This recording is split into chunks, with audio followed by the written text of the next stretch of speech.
उनको ये लगा कि जब मैंने ये बोला कि भाई ये बेबी का मैं डीएनए कराऊंगी और मैं आगे करूंगी, तो इन्होंने क्या किया, मानने के बाद बोलते हैं कि तुम सुसाइड कर लो, हम दोनों सुसाइड कर लेते। मुझे एक प्यार के झांसे में और लेना कि हम दोनों प्यार करेंगे, और प्यार करते करते चूहे की दवा मेरे लिए रेड पॉइजन लेके आए कि तुम खा लो।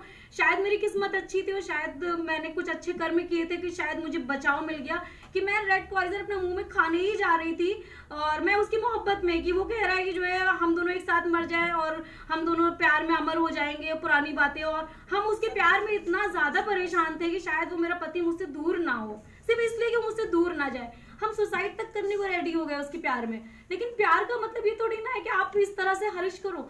मैं वो फिर किसी तरह से जो है वो चूहे मार दवा जो थी एक, जो मैं खाने जा रही थी, सडनली पता नहीं गॉड गिफ्ट क्या हुआ मेरे साथ कि वो मैंने फेंका। मैंने बोला कि नहीं, मैं फाइट करूंगी, अगर ऐसा कुछ होगा, मैं पेरेंट्स परेशान कर रहे हैं, परिवार परेशान कर रहा है, तो हम पुलिस में जाएंगे, हम दोनों पुलिस में जाके जो है ऑनर किलिंग के लिए बोलेंगे। लेकिन मेरे हस्बैंड तो पूरा प्लान था, उनके लिए शॉकिंग न्यूज हो गई कि लड़की जो है ऐसे क्यों बोल रही। अब उसी पे इन लोगों ने मुझे मारपीट के घर से, अच्छा इन लोगों ने क्या किया कि मुझे रायपुर छत्तीसगढ़ में ही वहाँ फ्लैट में बंद करके आए थे। मैं वहाँ पे किसी तरह से निकाली गई थी, और निकालने के बाद वहाँ पे जो सरस्वती थाना था, मैं वहाँ गई थी। वहाँ से मैंने कंप्लेंट जब करी तो उन लोगों ने मुझे एडवाइस करी थी कि लखनऊ जाओ, लखनऊ जाके एफआईआर दर्ज करो। मैं लखनऊ आई, लखनऊ में तो मेरी पुलिस में एफआईआर लिखने के लिए मुझे साल 1.5 साल दौड़ना ही पड़ा, और आज भी मैं दौड़ रही हूँ, आज भी मैं कानूनी प्रक्रिया बस फॉलो कर रही हूँ। लेकिन मुझे पुलिस सिस्टम से कोई भी कुछ नहीं मिला, जबकि मुझे कोर्ट से न्याय मिला, जबकि मेरे सिविल फैमिली कोर्ट के जज ने जो है उनकी सेकंड मैरिज स्टे करी, मेरी शादी को लीगल मानते हुए उनको जो उनकी सेकंड मैरिज भी स्टे करी। लेकिन पुलिस प्रशासन उस ऑर्डर को भी नहीं मानता है। तो हमें ये नहीं समझ में आता है कि पुलिस सिस्टम क्या चाह रहा है। सिर्फ मैं मुस्लिम हूँ, सरकार के कहने पे चलता है, और सरकार ऐसी तो है, इस वजह से ऐसा हो रहा है। तो सरकार कहती है एक तरफ की प्रोटेक्शन दे रही महिलाओं को, कौन सा प्रोटेक्शन दे रही? बात कर रही हैं, इसमें से 2 घटनाएं ऐसी हैं जिसका नाम कहा जाए तो योगी जी ने जो लफ्ज़ याद दिया है। 2 ऐसी हैं जो, एक मीरा यादव हैं, हम जानते हैं कि जो भारतीय समाज है इसमें जो महिलाओं को बहुत कम देखने का, या जो प्रतिशतात्मक सोच है महिलाओं के प्रति, उसके भी शिकार हैं। जो मीरा यादव जी हैं, उनकी शादी नहीं हुई है, उन्होंने शादी नहीं किया है, और वो फिजिकली भी कुछ उनको प्रॉब्लम है न्यूरो की, और उनके भाई ने उनके भाई और बाप दोनों ने मिल करके पुलिस के साथ गठजोड़ करके उनको घर से निकाल दिया है। आज के डेट में उनके पास रहने के लिए कोई घर नहीं है, अपनी एक दोस्त यहाँ रहती है किसी तरह, और हमने जब उसमें हस्तक्षेप किया, पुलिस पे दबाव बनाया गया, तो जो आसियाना थाना है, आसियाना थाने की पुलिस ने उनको उल्टे ही 107-16 में जेल भेज दिया, और 2-3 दिन बाद हम लोग उनकी जमानत करवा करके बाहर लेकर आए। तो ये लखनऊ के अंदर जो प्रदेश की राजधानी है वहाँ पे चल रहा है। दूसरी है इसके बीच में बैनर लगाकर उसको कब्जा कर लिया।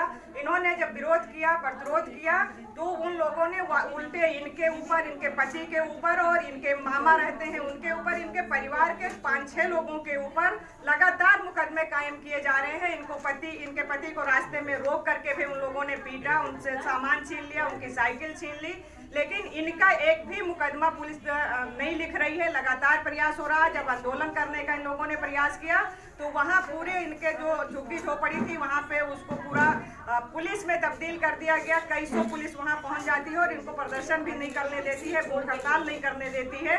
और अभी पता चला है कि 3-4 दिन पहले फिर से इनके ऊपर, इनके पति के ऊपर और इनके मामा के ऊपर, जो इनके साथी रहते हैं, 4 लोगों के ऊपर फिर से पुलिस ने मुकदमा कर दिया है। तो ये हालत जो उत्तर प्रदेश की राजधानी है वहाँ का है, तो हम लोग ये सोच सकते हैं कि पूरे उत्तर प्रदेश की क्या तस्वीर होगी, क्योंकि जो हमारे आपके सामने चीज़ें।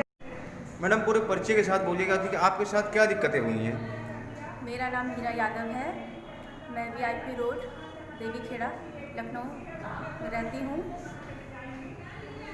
ये 3 से 4 महीने पहले की बात है। ये 4 महीना हो गया हमको ये सब दिक्कतें झेलते हुए।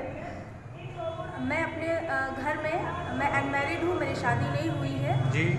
2 साल से 2 साल पहले तक घर में सब ठीक था। 2 साल हो रहा है मेरी माँ को डेथ हुए। मेरी माँ के डेथ के बाद से सारी दिक्कतें धीरे धीरे शुरू हो गई। जो सबसे ज़्यादा प्रॉब्लम जो हुई वो मेरा भाई है। माँ के डेथ के बाद से उसने परेशान करना ज़्यादा शुरू कर दिया। माँ जब तक थी तो इतना नहीं, तो आपसे क्या कह रहा था वो भाई जो है आपका, वो आपसे क्या कह रहा है?